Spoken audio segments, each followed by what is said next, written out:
আসসালামু আলাইকুম প্রিয় শিক্ষার্থীবৃন্দ, সবাইকে মাহে রমজানের শুভেচ্ছা। আশা করি তোমরা ভালো আছো। তো আজকে যে বিষয়টি নিয়ে আমি তোমাদের সাথে আলোচনা করব সেটি হচ্ছে ষষ্ঠ পর্ব পাওয়ার টেকনোলজির একটি বিষয়, ভেহিক্যাল অটোমেশন অ্যান্ড সিগন্যালিং। তো মিটের আগে আমাদের মোটামুটি পঞ্চম অধ্যায় পর্যন্ত পড়ানো হয়েছে। এখন আজকে আমি যে অধ্যায়গুলো আলোচনা করব সেগুলো হচ্ছে ষষ্ঠ এবং সপ্তম অধ্যায়। তো আমাদের ষষ্ঠ অধ্যায়ে কি আছে আমরা দেখি। ষষ্ঠ অধ্যায় আছে আমাদের যানবাহন ট্রেকিং পদ্ধতির বৈশিষ্ট্য। আর আমার পরিচিত মোটামুটি তোমরা জানোই। তো আমি মোহাম্মদ মানিক মিয়া, জুনিয়র ইন্সট্রাক্টর পাওয়ার, ময়মনসিংহ পলিটেকনিক ইনস্টিটিউট, ময়মনসিংহ। আর আমার মোবাইল নাম্বার, ইমেল নাম্বার দেওয়া আছে। যদি এই পড়াশোনা বিষয়ে কারো কোনো কোয়ারি থাকে তাহলে আমার সাথে যোগাযোগ করবে। তো ষষ্ঠ অধ্যায়ে যানবাহন ট্রেকিং পদ্ধতির যে কথাটা বলা আছে, আসলে ট্রেকিং পদ্ধতি কি? ট্রেকিং পদ্ধতি হচ্ছে তোমার একটা জিনিস চলতেছে রাস্তায়, তোমার যানবাহন চলতেছে রাস্তায়, সেটাকে তুমি তুমি জানো না ওই যানটা তোমার কোথায় আছে, তো সেটা খুঁজে বের করার যে পদ্ধতি, সেটাই হচ্ছে মূলত কি ট্রেকিং সিস্টেম। এর জন্য তোমার কিছু জিনিস ব্যবহার করতে হবে, যেরকম কি জিপিএস, গ্লোবাল পজিশনিং সিস্টেম ব্যবহার করতে হবে, তোমার গুগল ম্যাপ ব্যবহার করতে হবে। এগুলোর সাহায্যে তোমার গাড়ির অবস্থা নির্ণয় করা হচ্ছে কি তোমার ট্রেকিং সিস্টেম। তারপর আছে যে ট্রেকিং সিস্টেম তুমি যদি তোমার গাড়িতে স্থাপন করতে চাও, তাহলে তোমার কি দুই ধরনের উপাদান লাগবে, একটা হচ্ছে হার্ডওয়্যার, একটা হচ্ছে সফটওয়্যার। হার্ডওয়্যার উপাদানের মধ্যে আছে যে micro controller, GPS, GSM, GPRS, তারপর আছে ব্যাটারি। এই ব্যাটারির সাহায্যে কি আমার এই জিনিসগুলো কি অপারেট হবে, ব্যাটারি থেকে পাওয়ার নিয়ে। তো প্রথমে আসি আমরা কি হার্ডওয়্যার উপাদানের মধ্যে মাইক্রো কন্ট্রোলার। তো মাইক্রো কন্ট্রোলার আসলে জিনিসটা কি? মাইক্রো কন্ট্রোলার মোটামুটি আমাদের গাড়িতে যে ইসিইউ ব্যবহার করা হয় সেই ইসিইউ এর মতো। এখানে সব জায়গা থেকে কি বিভিন্ন জায়গা থেকে কি যে তথ্যগুলো আসে এখানে এসে কি জমা হয়, এখানে একটা মেমোরিও আছে। তো এই মেমোরিতে এসে কি বিভিন্ন জায়গা থেকে তথ্যগুলো কি জমা হচ্ছে। এখানে মোটরযানের ট্রেকিং পদ্ধতিতে মাইক্রো কন্ট্রোলার হিসেবে কি একটা আরডিয়ানো ইউ3 একটা মডেল, এই টাইপের একটা মাইক্রো কন্ট্রোলার ব্যবহার করা হয়। এটা হচ্ছে একটা উন্নত সংস্করণ বা লেটেস্ট সংস্করণ। এই মাইক্রো কন্ট্রোলারটি মানে আমরা আগেই বলছি যে এটাকে একটা মস্তিষ্ক হিসেবে কাজ করে, মানে সে কি বিভিন্ন জায়গা থেকে তথ্য সংগ্রহ করবে, তারপর সেই তথ্যের ভিত্তিতে সে কি তোমার যে ডিসপ্লে আছে বা তোমাকে এসএমএস এর মাধ্যমে হোক বা তোমার গাড়িতে যে মনিটর আছে সেখানে সে কি ডাটাগুলো কি পৌঁছায় দিবে। এবং পরবর্তীতে মাইক্রো কন্ট্রোলারের ফ্ল্যাশ মেমোরিতে কি এই তথ্যগুলোকে সংরক্ষণ করে রাখবে। এই মাইক্রো কন্ট্রোলারতে কি 14 ডিজিটের একটা ডিজিটাল ইনপুট থাকবে এবং আউটপুট পিন থাকবে, একটি ইউএসবি পোর্ট থাকবে। কারণ হচ্ছে যে এই জায়গা থেকে তোমার তথ্যগুলোকে বিভিন্ন জায়গায় নেওয়ার জন্য তোমার একটা ইউএসবি পোর্ট ব্যবহার করতে হবে, এবং একটা রিসেট বটন থাকবে, যার সাহায্যে তুমি কি পুনরায় কি মাইক্রো কন্ট্রোলারকে তার যে পূর্বের যে তথ্যগুলো আছে সেগুলো তুমি রিসেট করতে পারবা। এই জিনিসগুলো নিয়ে মাইক্রো কন্ট্রোলার মোটামুটি গঠিত। তারপর আছে কি জিপিএস মডিউল। জিপিএস মডিউল হচ্ছে মোটরযান ট্রেকিং পদ্ধতিতে ব্যবহারকারীদের পৃথিবীর যে কোনো জায়গায় তারা যদি থাকে, তাহলে তাদের অবস্থানটা নির্ণয় করা বা কোন সময়ে কোন জায়গায় আছে এটা যার সাহায্যে কি নির্ণয় করা হয় সেই তথ্য, সেটাই হচ্ছে কি জিপিএস মডিউল। এই জিপিএস মডিউলকে সেই তথ্যগুলো সরবরাহ করে। এই জিপিএস মডিউলে কি এন্টিনা থাকে এবং রিসিভার থাকে। এই জিপিএস রিসিভারের মধ্যেও কি আমার একটা কি এসডি কার্ড থাকে। এই যে তথ্যগুলো সে সংগ্রহ করতে সেগুলোকে সে ধরে রাখার জন্য তার মধ্যে একটা এসডি কার্ড থাকে। তারপর আছে জিএসএম। এটি একটি মোটরযানের ডিভাইস যা যন্ত্র দূরবর্তী সার্ভারের মধ্যে সংযোগ স্থাপন করে। মানে আমার এটা হচ্ছে যে এই যে আমার জিপিএস আছে এবং হচ্ছে যে মাইক্রো কন্ট্রোলার আছে, দুইটার মধ্যে সংযোগ স্থাপন করার জন্য আমার এখানে একটা জিএসএম ব্যবহার করা হয়। এই জিএসএম এর মধ্যে আমার একটা কি মোবাইলে যেরকম সিম থাকে ওরকম একটা সিম ব্যবহার করতে হয়। এখানে একটা আইপি অ্যাড্রেস থাকে, ওই আইপি অ্যাড্রেসগুলোর সাহায্যে কি আমি ওই জিনিসগুলোকে কি মানে আমার জিপিএস এর সাহায্যে যেভাবে কানেক্ট করবো, আমি কানেক্ট করার জন্য আমার একটা আইপি অ্যাড্রেস প্রয়োজন আছে, এখানে একটা আইপি অ্যাড্রেস থাকে। তারপর হচ্ছে ব্যাটারি। ব্যাটারি কি আমরা জানি মোটামুটি ব্যাটারি হচ্ছে কি শক্তির উৎস, এখান থেকে কি পাওয়ার পেয়ে তারপর হচ্ছে কি আমার সিস্টেমগুলো কি পরিচালিত হয়। তো একটা কথা হচ্ছে যে আমাদের এই যে ব্যাটারির সাহায্যে যে এই যে জিনিসগুলো চলবে, যদি আমাদের এই নর্মাল ব্যাটারিটা কি নষ্ট হয়ে যায়, তাহলে কি ডিভাইসটি তার নিজস্ব একটা ব্যাটারি আছে, ওই ব্যাটারি দিয়ে সে কি 3-4 দিন পর্যন্ত কি তথ্য দিতে পারবে। তো মোটামুটি ব্যাটারি হিসেবে একটা 12 ভোল্টের 7.2 মিলি এম্পিয়ারের ব্যাটারি ব্যবহার করা হয়, সলিড লিড অ্যাসিড ব্যাটারি। তারপর আসি যে আমরা সফটওয়্যার উপাদান। সফটওয়্যার হচ্ছে কি আমরা হার্ডওয়্যার বলতে কি জানি, যেগুলোকে দৃশ্যমান কোনো বস্তু সেগুলো হচ্ছে কি হার্ডওয়্যার। হার্ড বলতে হচ্ছে শক্ত, আর সফটওয়্যার হচ্ছে কি নরম, যেগুলো কি আমি দেখতে পাই না। তো কম্পিউটারের মধ্যে এই দুই ধরনের কি উপাদান থাকে, হার্ডওয়্যার সফটওয়্যার। তো সফটওয়্যার হচ্ছে কি, এই যে আমরা আরডিয়ানো কি আরডিয়ানো 3 পড়ছিলাম, R3 যে আমাদের মাইক্রো কন্ট্রোলারটা ছিল, ওই মাইক্রো কন্ট্রোলারটা পরিচালনা করার জন্য কি আমার একটা সফটওয়্যার প্রয়োজন। এটা হচ্ছে কি আমার আরডিয়ানো আইডি সফটওয়্যার। তারপর হচ্ছে একটা ওয়েব সার্ভার।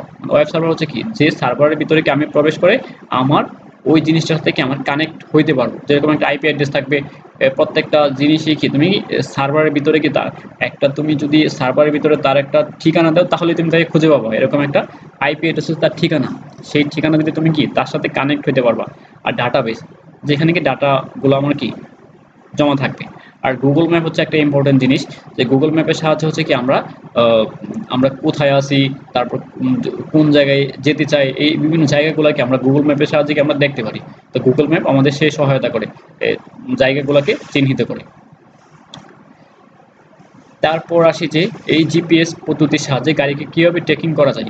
যে ট্রেকিং পদ্ধতি দুইটাভাবে করা যায়, একটা হচ্ছে কি সক্রিয় পদ্ধতি, একটা হচ্ছে নিষ্ক্রিয় পদ্ধতি। সক্রিয় কোনটা, যেটা হচ্ছে যে তোমার সার্বক্ষণিক, মানে তোমার প্রতি সেকেন্ডে বা প্রতি মিনিটে মিনিটে তুমি তার থেকে কি তথ্য পাচ্ছ, এরকম যে পদ্ধতি সেটা হচ্ছে কি তোমার সক্রিয় পদ্ধতি। আর নিষ্ক্রিয় ট্রেকিং একটা নির্দিষ্ট সময় পর পর তোমার কি গাড়ির অবস্থানটা কি রেকর্ড করে, এবং রেকর্ড পয়েন্টগুলো সে কি জমা রাখে, তারপর সে কি সেই তথ্যগুলো কি তোমার যখন প্রয়োজন তখন তোমাকে সরবরাহ করে। যেমন এই যে উবার, আমরা জানি যে উবার মোটামুটি উবার অ্যাপ্লিকেশনের সাহায্যে কি আমরা হয়তো যারা ঢাকা থাকে তারা এটার সাথে বেশি পরিচিত। অ্যাপ্লিকেশনের সাহায্যে আমরা যখন কোনো স্থান থেকে কোথায় যাব তা নির্ধারণ করে থাকি, আর এই সময় কি উবার চালক আমাদের অনুরোধ গ্রহণ করে কি আমাদেরকে নির্দিষ্ট জায়গায় কি পৌঁছে দেয়। তো তারপর আসি যে জিপিএস প্রযুক্তি দ্বারা আমরা মানে কন্টিনিউয়াস বলতেছি যে আমরা আগে যে কথাগুলো বলছি, যে আমাদের এই জিপিএস পদ্ধতির সাহায্যে কি আমি একটা গাড়ির কি লোকেশনটা খুঁজে পাবো। আসলে লোকেশনটা আমাদের দেখো কীভাবে খুঁজে পাবো, যে আমি আমার যদি মোবাইল স্ক্রিন থাকে মোবাইল স্ক্রিনও আমি দেখতে পারবো, আমার গাড়িতে যে মনিটর থাকে সেই মনিটরগুলো দেখতে পারবো। এর জন্য কি আমার এই দেখো এখানে বিভিন্ন যন্ত্র আছে, এখানে স্যাটেলাইট আছে, তারপর হচ্ছে কি এখানে আমার কি এন্টিনা আছে, তারপরে আমার কি এখানে মোবাইল স্ক্রিন আছে, মনিটর আছে, এই বিভিন্ন জিনিসের সাহায্যে কি আমি এই জিনিসগুলো আমি দেখতে পারবো। আমরা পরবর্তী পৃষ্ঠায় আমাদের একটা ব্লক ডায়াগ্রাম আছে, এখানে আমরা ভালোভাবে দেখি যে আসলে এটা কীভাবে কাজ করে। দেখো এখানে দুইটা ব্লক ডায়াগ্রাম দেওয়া আছে, একটা হচ্ছে যে তোমার যন্ত্রপাতির ছবি সহ, একটা হচ্ছে কি এমনিতে ব্লক ডায়াগ্রাম। তো দেখো এখানে কি প্রথম জিপিএস এন্টিনা থেকে কি সে কি নেটওয়ার্ক নিচ্ছে, ঠিক আছে, সে নেটওয়ার্ক নিচ্ছে, তারপর সেটা কি এই আরডিএনও জিএসএম শিল্ডে সে কি সাপ্লাই দিতেছে, ঠিক আছে, মাইক্রো কন্ট্রোলার যেটা আর কি। তারপর এই মাইক্রো কন্ট্রোলারের মধ্যে একটা জিনিস আছে কি আমরা জানি স্টোরেজ, সে স্টোরেজ করে রাখতেছে, তারপর আবার সে কি করতেছে এখানে কি কমিউনিকেশন নেটওয়ার্ক যেটা আছে, এই সফটওয়্যার যেটা আছে আর কি মাইক্রো কন্ট্রোলার সফটওয়্যার, সেই সফটওয়্যারের মধ্যে সে কি সেটা কি পাস করতেছে। তারপর সেই সফটওয়্যার থেকে কি আমি কি গ্রাহককে বা ড্রাইভারকে কি আমি কি এসএমএস এর মাধ্যমে কি আমি তথ্য দিতে পারি, বা হচ্ছে কি আমি কল করেও দিতে পারি। এরকম দুইটা উপায়ে কি আমি এই গ্রাহককে আমি এই যে তথ্যগুলো আমার কাছে আছে, যে গাড়িটা কোথায় আছে সেই তথ্যগুলোকে আমি এই গ্রাহককে এভাবে দিতে পারি। তো এইভাবে কি একটা জিপিএস সিস্টেম কাজ করে। তারপর দেখো জিপিএস পদ্ধতির আসলে আমরা কি সুবিধাগুলো পাবো। সুবিধাগুলো আমরা কি পাবো, যে এটা আমাদের বিভিন্নভাবে কি সুযোগ সুবিধা কি দিয়ে থাকে। তার মধ্যে যে বিশেষ উল্লেখযোগ্য যে সুবিধাগুলো সেগুলো হচ্ছে কি আমাদের বাস্তব সময় ট্রেকিং। সেটা কি, যে আমাদের গাড়িটা কোথায় আছে, কোন জায়গায় আছে, এখন একেবারে নির্দিষ্ট জায়গাটা আমি জানতে পারবো যদি আমার এই জিপিএস সিস্টেমটা আমার গাড়িতে চালু থাকে। তারপর হচ্ছে কি ভ্রমণের ইতিবৃত্ত। দেখবা যে অনেক সময় কি তুমি তোমার যদি একটা ড্রাইভার থাকে, তো দেখবা যে ড্রাইভার বলতেছে যে আমি আজকে সারাদিন তো এইখানে যাই নাই, এখানে যাই নাই, আমি জাস্ট শুধু এই জায়গাটুকু গেছি। তো যদি তুমি এই জিপিএস সিস্টেম তোমার গাড়িতে চালু রাখো, তাহলে কি যে জিনিসটা হবে, তোমার গাড়িটা যে যে জায়গায় গেছে তার একটা গ্রাফ তৈরি হয়ে যাবে। তো ড্রাইভারের এখানে মিথ্যা বলার কোনো সুযোগ থাকবে না। তাহলে কি এটা হচ্ছে কি আমি এই সুবিধাটা পাবো যদি কি আমার জিপিএস থাকে। তারপর ওয়েব পেজে সহজে প্রবেশ, তুমি কি মোবাইলের মাধ্যমে কি তুমি কিন্তু এই জিপিএস এ প্রবেশ করতে পারবে। একটা আইপি অ্যাড্রেস হচ্ছে আগেই বলছি, ওই আইপি অ্যাড্রেস দিয়ে তুমি কি মোবাইল দিয়েও কি তুমি দেখতে পারবো যে তোমার গাড়ির অবস্থানটা কোথায়। তারপর হচ্ছে কি জিও ফেন্সিং। এই জিও ফেন্সিং হচ্ছে যে তোমার এই যে গুগল ম্যাপ আছে, এই গুগল ম্যাপের সাহায্যে তুমি একটা কি মানে এই গুগল ম্যাপের মধ্যে তুমি একটা জায়গা মনে করো, জায়গা তুমি একটা সিলেক্ট করলা, যে ওই জায়গাটা তোমার মানে একটা তোমার কাছে মনে হচ্ছে ওই জায়গাটা বিপজ্জনক। তো ওই জায়গাটা থেকে যখন তোমার গাড়ি যাবে তখন তোমাকে একটা কি সংকেত দিবে যে এটা হচ্ছে আপনার জন্য কি বিপজ্জনক। তো এই যে জায়গা লোকেশন বা তৈরি করা বা এই জায়গা যে সিলেক্ট করার যে পদ্ধতি, সেটা হচ্ছে কি আমার জিও ফেন্সিং। তারপর হচ্ছে তোমার যদি এই জিপিএস থাকে তাহলে কি তোমার খরচ বাঁচবে, সে কি হবে যে তোমার জিপিএস যদি থাকে তাহলে তোমার যেরকম কি উবাররা দেখবা যে তারা কিন্তু বসে থাকে না, একটা টিপ ছাড়ে তো আরেকটা টিপ কি তারা ধরতেছে, কারণ কি বিভিন্ন গ্রাহকের কল আসতেছে, তো একটা শেষ তো সে কি ফ্রি হইতেছে, আরেকটার সাথে সাথে কি কল আসতেছে, তো এরকম ভাবে কি তো সে কি বসে থাকতেছে, তার কি অলস সময় থাকতেছে না, তো তাহলে কি তার খরচ কিন্তু বাঁচতেছে, মানে তার খরচ বাঁচতেছে এবং তার কি লাভ হচ্ছে বেশি। তারপর হচ্ছে ফুয়েল খরচ তোমার কিন্তু এভাবে বাঁচে, কারণ কি হবে যদি তুমি মানে মনে করো তোমার ড্রাইভার কি যখন গাড়ি চালায়, তো সে যদি কি সে কত স্পিডে গাড়ি চালাচ্ছে তুমি কিন্তু সেটা দেখতে পারতেছো না দূর থেকে, তোমার যদি জিপিএস সিস্টেম থাকে তাহলে তুমি দেখতে পারবে যে তোমার গাড়িটা কত স্পিডে চলতেছে। তো এরকম ভাবে তুমি কি গাড়ির কি খরচটাও বাঁচাইতে পারো, ফুয়েল খরচটাও বাঁচাইতে পারো। তারপর হচ্ছে বিমার উপর ছাড় পাবা, তুমি যদি কি এই জিপিএস সিস্টেম তোমার গাড়িতে চালু রাখো তাহলে বিমার যে কোম্পানিগুলো আছে সেই বিমা কোম্পানিগুলো তোমাকে কি ছাড় দিবে, তুমি তাদেরকে বিভিন্ন তথ্য সংগ্রহ দিতেছো যে তোমার গাড়ির সার্বিক অবস্থা তারা কি দেখে পর্যবেক্ষণ করে করতে পারতেছে, কারণ কি তোমার গাড়ি যদি ক্ষতিগ্রস্ত হয় তাদেরকে একটা বিশাল অঙ্কের কি টাকা দিতে হয়। তো এই বিশাল অঙ্কের টাকা হয়তো অনেক সময় কি এমনিতেই অনেকে নিয়ে যায় মিথ্যা কথা বলে, কিন্তু যদি জিপিএস সিস্টেম থাকে তাহলে কি বিমা কোম্পানি তোমার গাড়ির সব তথ্য কি দেখতে পারবে। আর কি চুরি প্রতিরোধ, এটা একটা কি ইম্পর্টেন্ট একটা জিনিস যে যখন তোমার গাড়িতে মনে করো কোনো দুর্ঘটনা ঘটার সম্ভাবনা হচ্ছে বা কেউ তোমার গাড়ির আশেপাশে আসতেছে, এরকম কিছু যদি ঘটে থাকে তাহলে হচ্ছে যে তোমার গাড়ি কি সংকেত দিবে, সেটা হচ্ছে শব্দ বা হচ্ছে কোনো মেসেজের মাধ্যমে, যেভাবে হোক সে কি একটা তোমাকে সংকেত দিবে, সংকেত দিয়ে তোমাকে বোঝাবে যে তোমার গাড়িটা কি কোনো ক্ষতি হওয়ার সম্মুখীন হচ্ছে।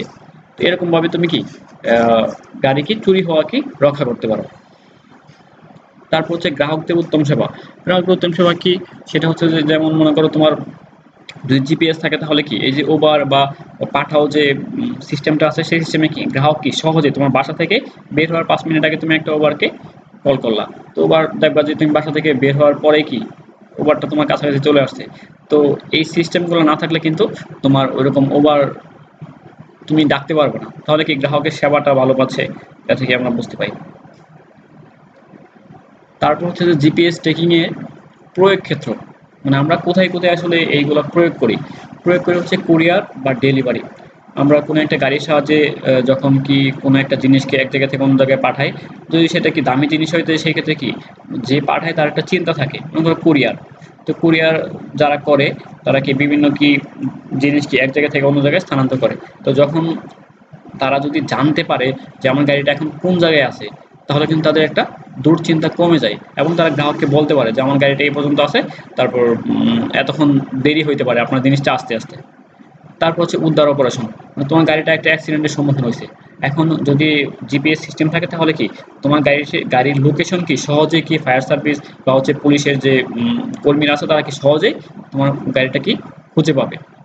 তারপর হচ্ছে চলন্ত যন্ত্রপাতি টেকি, মানে এটা হচ্ছে কিরকম যে তোমার বিশেষ বিশেষ কিছু যন্ত্র আছে বা অনেক দামি কিছু জিনিস আছে যেগুলো তুমি এক স্থান থেকে অন্য স্থানে যখন পরিবহন করো তখন কি সেটার লোকেশন যদি তুমি জানতে পারো তাহলে কি তোমার কাছে কি একটা দুশ্চিন্তা দূর হয়ে থাকে যে তোমার এই যন্ত্রপাতিগুলো কি এই পর্যন্ত তোমার আসছে। তো এই হিসাবে কি এই জিপিএস সিস্টেম তোমার এই সুবিধাটা দিয়ে থাকে। তারপর হচ্ছে কি ভাড়া, যে ভাড়াটা কি আসলে এ, যে তুমি যদি এই জিপিএস সিস্টেম থাকে, যে আমরা তো উবার বলছি পাঠাও বলছি, এখন এই জিপিএস সিস্টেম যদি না থাকতো তাহলে কিন্তু সে ভাড়ায় চালিত করতে পারতো না, কারণ হচ্ছে কি আহ, তোমাকে কল করার জন্য তো তোমার মোবাইল নাম্বার তার কাছে নাই, তাই না, তো সেই জন্য কি সে যদি কি সে এই জিপিএস সিস্টেমে তোমাকে কি ডাকতে পারবে, তাহলে কি ভাড়াটা তুমি কি এই জিপিএস সিস্টেমের মাধ্যমে কি তুমি পেতে পারো।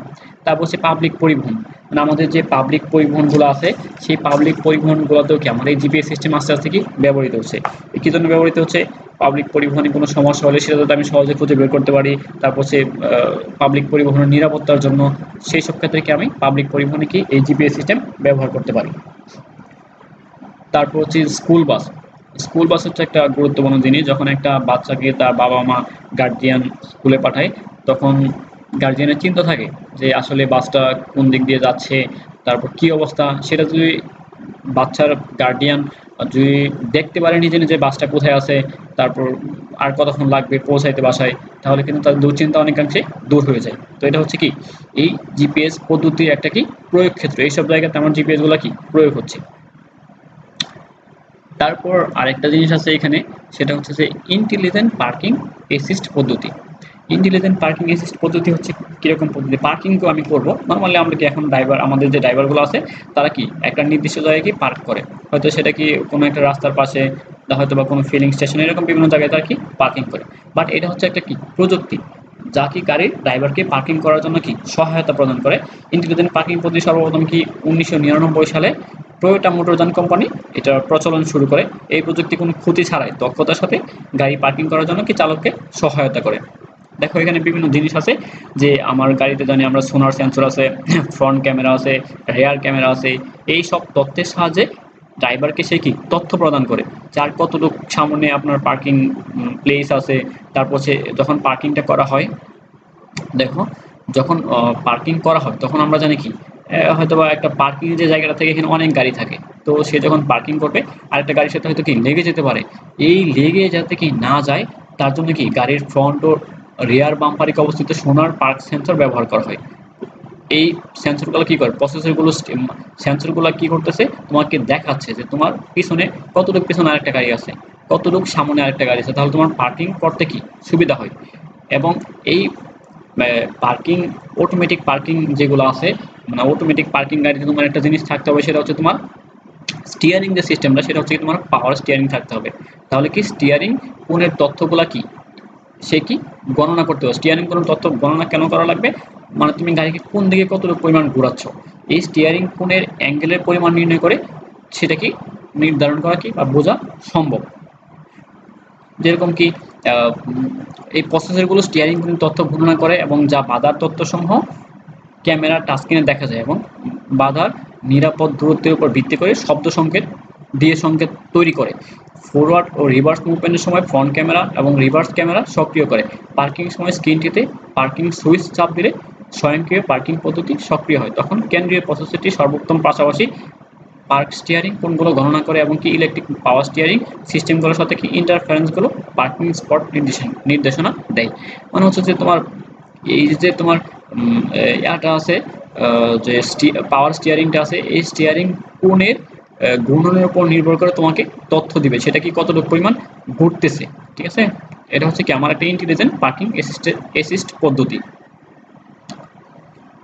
তো এই ছিল মোটামুটি এই অধ্যায়ের আলোচনা। তো আশা করি তোমরা কিছুটা হলেও বুঝতে পেরেছো। তো যদি কোনো প্রশ্ন থাকে তো আশা করি কমেন্টে বা হচ্ছে কি মেসেঞ্জারে বা অন্য কোনো মাধ্যমে আমার সাথে যোগাযোগ করবে। তো সবাইকে অসংখ্য ধন্যবাদ জানিয়ে এই সপ্তম অধ্যায় এখানেই শেষ করছি। সবাই ভালো থাকবে। তারপর দেখো আসি, আমরা আজকে বলছি যে দুইটা অধ্যায় আলোচনা করবো, ষষ্ঠ অধ্যায় সপ্তম অধ্যায়। তারপর আসি সপ্তম অধ্যায়। সপ্তম অধ্যায়ে আসার আগে আমরা একটু বিরতি দিই, সেটা হচ্ছে দাদার বিরতি। তো দেখো একটা ছবি দেখা যাচ্ছে, এই ছবিতে একটি পার্কিং লটে 6টি পার্কিং স্পেস আছে, স্থান আছে পার্কিং করার জন্য। প্রত্যেকটি স্পেসে একটি করে কি আলাদা নম্বর আছে, যেরকম কি 16, 06, 68, তারপর 88, 98। তো একটা গাড়ি থাকার কারণে একটা জায়গার নাম্বারটা দেখা যাচ্ছে না, তো তোমাদের বলতে হবে ওই নাম্বারটা কত। তো সেটা কমান্ডে বলতে পারো অথবা কি আমার মেসেঞ্জারেও বলতে পারো। তো এটা ছিল দাদা। তো বিরতির পরে আমরা আবার পড়াশোনা আরম্ভ করি। তো এরপরে হচ্ছে আমাদের সপ্তম অধ্যায়। সপ্তম অধ্যায় হচ্ছে আমাদের, অষ্টম অধ্যায় হচ্ছে আমাদের automotive night vision. Automotive night vision, এটা সপ্তম অধ্যায় হবে আর কি, অষ্টম অধ্যায় লেখা আছে, সপ্তম অধ্যায় হবে অটোমেটিভ নাইট ভিশন। তো অটোমেটিভ নাইট ভিশন আসলে কি? অটোমেটিভ নাইট ভিশন হচ্ছে এমন একটা পদ্ধতি, যে পদ্ধতির সাহায্যে কি রাতের আধারে মানে অদৃশ্যমান যদি কোনো জিনিস থাকে যেটা কি ড্রাইভারের দৃষ্টির বাহিরে, তো এইসব জিনিস আমি যে পদ্ধতির সাহায্যে দেখতে পাবো সেটাই হচ্ছে কি আমার নাইট ভিশন পদ্ধতি। তো দেখো আমাদের এইখানে যে একটা গাড়ি দেখা যাচ্ছে, এটার যে ড্যাশবোর্ড আছে, এই ড্যাশবোর্ডের সাহায্যে কি আমি ওই দেখো দূরে, অনেক দূরের যেটা কি ড্রাইভারের দৃশ্যমান না এরকম কিছু জিনিস আমি কি দেখতে পাচ্ছি। তো এটাই হচ্ছে কি আমার নাইট ভিশন, যেটা কি আমার ড্রাইভারের দৃষ্টির বাহিরে ছিল, কিন্তু আমি নাইট ভিশন যদি আমার সিস্টেমটা চালু থাকে তাহলে কি আমি এই জিনিসটা দেখতে পাবো। তারপর দেখো যে নাইট ভিশনের পিছনে কিছু জিনিসের কি অবদান আছে, বা কিছু জিনিস না থাকলে কি নাইট ভিশন সিস্টেমটা কি করা সম্ভব হতো না। তার মধ্যে একটা হচ্ছে কি ইনফ্রারেড। ইনফ্রারেড। ইনফ্রারেড হচ্ছে কি এমন একটা জিনিস যেটা সূর্যের আলো কমে গেলে আমরা কি চলার পথকে দৃশ্য করার জন্য সাধারণত হেডলাইট ব্যবহার করি। নরমালি আমরা যখন কি সন্ধ্যা হয়ে যায় তখন কি আমি হেডলাইট ব্যবহার করতে শুরু করি, বা যদি কি আমার অন্ধকার শুরু হয় তখন আমি হেডলাইট ব্যবহার করতে শুরু করি। কিন্তু এই নাইট ভিশন পদ্ধতিতে ইমেজ স্ক্যান করে, মানে তোমার অদৃশ্য কোনো একটা জিনিস, তো সেই জিনিসটার ইমেজ স্ক্যান করে তোমাকে একটা দৃশ্যমান জিনিসই সেটা কি রূপ দিবে। এটা হচ্ছে কি নাইট ভিশন। নাইট ভিশনের চশমা অথবা লেন্স ব্যবহার করে শরীরের তাপের উপর ভিত্তি করে চিত্রগুলো তৈরি করা হয়, যা কি প্রাণীকুলে মানুষ বা জীবজন্তু সাদৃশ্য রূপ ডিসপ্লেতে প্রদর্শন করে। অর্থাৎ চালকের দৃষ্টিসীমায় প্রাণীকুলের অবস্থান প্রদর্শন করে রাত্রিকালীন যে কোনো দুর্ঘটনা রোধকল্পে এই পদ্ধতি কি কার্যকারী। মানে তুমি যে জিনিসটা তুমি চোখে দেখতে পারতেছো না সেই জিনিসটা কি সে প্রথম স্ক্যান করবে, তারপর তার একটা তাপমাত্রা সে মাপবে, সেই তাপমাত্রার উপর নির্ভর করে এই জীব বা যন্ত্র যেটাই হোক বা মানুষ হোক তার একটা কি ছবি তৈরি করে তোমার ডিসপ্লেতে প্রদর্শন করবে। তারপর আরেকটা জিনিসের অবদান আছে এই নাইট ভিশন সিস্টেম, সেটা হচ্ছে ইনফ্রারেড আলো। ইনফ্রারেড বিকিরণ হলো ইলেকট্রোম্যাগনেটিক বিকিরণের একটি প্রকারভেদ। যেমন রেডিও তরঙ্গ, অতিবেগুনি বিকিরণ, এক্স রে এবং মাইক্রোওয়েভ। ইনফ্রারেড বেশিরভাগই অদৃশ্য হয়, এটা মানুষের দেখার বাইরে, কিন্তু কি তাপ হিসেবে কি অনুভব করা যায়। ইনফ্রারেড হচ্ছে কি তাপের সাহায্যে কি এটা অনুভব করা যায়। একটা সেন্সর, যে এখানে একটা ইনফ্রারেড সেন্সর দেখানো হয়েছে। ইনফ্রারেড বিকিরণ তিনটি উপায়ে এক স্থান থেকে অন্য স্থানে স্থানান্তর করা হয়। একটা সেন্সর, একটা ইনফ্রারেড সেন্সর, সেন্সরের মধ্যে কি জিনিস আছে, যে ফটো ডায়োড আছে এবং কি আইআর লিড আছে। তারপর হচ্ছে যে আমরা যাই ইনফ্রারেডের কাজটা আসলে কীভাবে করে। দেখো, সকল বস্তু ইনফ্রারেড শক্তি নির্গত করে। ক্যামেরাটি ইনফ্রারেড তথ্যকে ইলেকট্রনিক ইমেজ রূপে রূপান্তরিত করে, যা বস্তুর দৃশ্যমান পৃষ্ঠ তাপমাত্রাকে পরিমাপ করে। ইনফ্রারেড ক্যামেরা একটি অপটিক্যাল সিস্টেম ধারণ করে, যা একটি বিশেষ ডিটেক্টর চিপের মাধ্যমে সেন্সর এরে ইনফ্রারেডে শক্তি ফোকাস করে। এতে একটি গ্রিডে সজ্জিত হাজার হাজার ডিটেক্টর পিক্সেল থাকে। ক্যামেরার প্রসেসর প্রতিটি পিক্সেল থেকে সিগন্যাল নেয় এবং বস্তুর আপাত তাপমাত্রার রঙের মানচিত্র তৈরি করে। তারা কি বস্তুর তাপমাত্রাটা কি কালেক্ট করে, তারপর কি সেই তাপমাত্রার উপর কি একটা রঙের মানচিত্র তারা কি তৈরি করে এবং সেটাকে একটা গাণিতিক হিসাব করে, এবং প্রতিটি তাপমাত্রার মান একটি ভিন্ন রং বরাদ্দ করে। রঙগুলো যখন সবগুলো রং একত্র হয় তখন সেই বস্তুর একটা কি তাপচিত্র, সেই বস্তুর একটা কি যে তাপটা পাইছে সেই তাপটা সবগুলো একসাথে করে একটা তাপচিত্র তৈরি করে সেটা তোমাকে স্ক্যানে দেখায়। তাহলে তুমি কি অনেক দূরের জিনিসটাও কি এই নাইট ভিশন থাকার ফলে কি তুমি তোমার গাড়িতে দেখতে পাচ্ছ। দেখো, তারপর এই নাইট ভিশনে আসলে ক্রিয়াকলাপটা কি বা তার কার্য পদ্ধতি কি, যে বা তার কোথায় ব্যবহার। যে একটি অটোমেটেড নাইট ভিশন সিস্টেম চালকের উপলব্ধি বৃদ্ধি করে এবং গাড়ির হেডলাইটে নাগালের বাইরে অন্ধকার বা খারাপ আবহাওয়ার দূরত্বে দেখার জন্য একটি থার্মোগ্রাফিক ক্যামেরা ব্যবহার করে চালককে সতর্ক করা হয়। সকল কাজে নাইট ভিশন ক্যামেরার দ্বারা দৃশ্যমান করা সম্ভব। এছাড়াও কি নাইট ভিশন আরও বিভিন্ন ধরনের কাজ করে থাকে। তো সেগুলো কি, যে নাইট ভিশন কি অ্যাডাপটিভ নাইট ভিশন। যে অ্যাডাপটিভ নাইট ভিশন কোনটা, যে অ্যাডাপটিভ একটা নির্দিষ্ট দূরত্ব পর্যন্ত তোমাকে কি এই নাইট ভিশন তোমাকে সহায়তা করে থাকে। যে এই পদ্ধতিতে যানবাহনের সম্মুখ দৃশ্য ইনফ্রারেড ক্যামেরার সাহায্যে একটি টাচ স্ক্রিনের মাধ্যমে প্রদর্শিত হয়। আবার যানবাহনের টার্নিং সময় ক্যামেরা অ্যাডাপটিভ বা উপযোগীভাবে দিক পরিবর্তন করে। এই ক্যামেরা স্বয়ংক্রিয়ভাবে সর্বোচ্চ দৃশ্যমান অ্যাঙ্গেলে কি সামনের দিকে ধারণ করে, মানে আমার সামনে যে দৃশ্যগুলো আছে এই ক্যামেরার সাহায্যে আমি সেই দৃশ্যগুলো দেখতে পাই। তারপর হচ্ছে তোমার রাস্তার চিহ্ন বা রুট সাইন শনাক্তকরণ। যে অনেক দূরে তোমার একটা রাস্তার চিহ্ন আছে, যে আমাদের এখানে কি অনেক ট্রাফিক সাইন আছে, তো ট্রাফিক সাইনগুলো হয়তো কি দেখা যাচ্ছে না, তো এই ট্রাফিক সাইনগুলো কি এই যদি অটোমেটিক নাইট ভিশন সিস্টেম চালু থাকে তাহলে কি এই অদৃশ্যমান ট্রাফিক সাইনগুলো কি তোমার তোমার যে ডিসপ্লে আছে সেখানে কি সে শো করবে, সে একটা ছবিতে আকৃতি প্রদান করবে। তারপর হচ্ছে স্পটলাইট প্রজেকশন। স্পটলাইট প্রজেকশন হচ্ছে যখন কোনো একটি রুট সাইন শনাক্ত এবং কি বেছে নেওয়া হয় তখন এতে একটি কি প্রজেক্ট লাইট ফেলানো হয়। এই পদ্ধতিতে কি চলমান অবস্থায় কার্যরত হয়। তারপর হচ্ছে দৃশ্য জুমিং, মানে তুমি যে দৃশ্যটা দেখতেছো অদৃশ্য দৃশ্য সেটা কি জুমিং করে আরো বড় করে তোমাকে দেখানো হয়। যে ব্যবহারকারী জুমিং করে অনেক দূর থেকে রোড সাইন দেখতে পায় এবং কি ব্যবহারকারী টাচ স্ক্রিনের সাহায্যে দৃশ্যটি ছোট বা বড় উভয় সহজে কি করতে পারে, মানে তুমি ছোট করে দেখতে পারো, বড় করেও দেখতে পারো। তারপর হচ্ছে অটোমেটিভ নাইট ভিশনের কিছু সুবিধা আছে। সুবিধাগুলো কি, চালক যাত্রীর জীবন এবং অন্যান্য সড়ক ব্যবহার করে যেমন কি সাইক্লিস্ট, পথচারী, বন্যপ্রাণীর জীবন রক্ষা। যেহেতু তুমি কি অদৃশ্য কিছু জিনিস দেখতে পাচ্ছ বা তোমার যেটা ড্রাইভারের দৃষ্টি সীমার বাইরে ছিল এরকম জিনিস দেখার কারণে কি তো দুর্ঘটনা কি অনেকাংশে কি কমে যাবে। তারপর কি নির্দিষ্ট দূরত্বের মধ্যে রাস্তার অবস্থা জানতে পারা যায়, যে তোমার রাস্তার অবস্থাটা কি একটা নির্দিষ্ট দূরত্ব পর্যন্ত, সেই দূরত্ব পর্যন্ত তুমি কি রাস্তার অবস্থা জানতে পারবা এই নাইট ভিশনের সাহায্যে। রাতের চোখের দৃষ্টিশক্তির উপর চাপ কমায়, যখন কি ড্রাইভার এই প্রতিনিয়ত কি সে কি চোখে এদিক সেদিক তাকায় কি সে কি ড্রাইভিং করতেছে। তো যখন কি এরকম নাইট ভিশন চালু থাকবে তখন কি তার চোখের যে উপর যে চাপটা সেই চাপটা কি কমে যাবে, এই সিস্টেমটা তাদেরকে সহায়তা করবে। তারপর হচ্ছে রুট সিগন্যাল পূর্ব থেকে দৃশ্যমান হয়। হয়তো তুমি রুট সিগন্যালের কাছাকাছি গেলে কি তুমি রুট সিগন্যাল দেখতে পারতা, যদি তোমার নাইট ভিশন চালু থাকে তাহলে কি তুমি একটু পূর্বেই সেই রুট সিগন্যালটা তুমি দেখতে পারবে। তারপর হচ্ছে বিপরীত দিক থেকে কোনো গাড়ি আসতে থাকলে সতর্কতার সাথে ড্রাইভিং পরিচালনা করা যায়। হচ্ছে তোমার বিপরীত থেকে হঠাৎ অনেক দ্রুত বেগে একটা গাড়ি আসতেছে, তো তোমার ওই দ্রুত বেগে গাড়ি আসার সময়টা হয়তো বা কি খুব দ্রুত হওয়ার কারণে তুমি সেটা কি আন্দাজ করতে পারতেছো না। তোমার যদি নাইট ভিশন সিস্টেম থাকে তাহলে কি তুমি সেটা কি আগেই তুমি বুঝতে পারবো যে একটা দ্রুত গতিতে গাড়ি আসতেছে বা আমার সামনে একটা কি গাড়ি আছে সেটা কি আমাকে পাস করবে। তারপর তোমার অবস্থানটা তুমি কি ঠিক করতে পারবা। তারপর হচ্ছে রাতে ড্রাইভিং এর সময় সৃষ্ট মানসিক চাপকে কমিয়ে দেয়। তো নরমালি কি রাতে চারপাশে অন্ধকার থাকে, তো সেই ক্ষেত্রে কি ড্রাইভারের একটা টেনশন থাকে যে কোন দিক দিয়ে গাড়ি আছে সেটাকে আমি সঠিকভাবে দেখতেছি কিনা।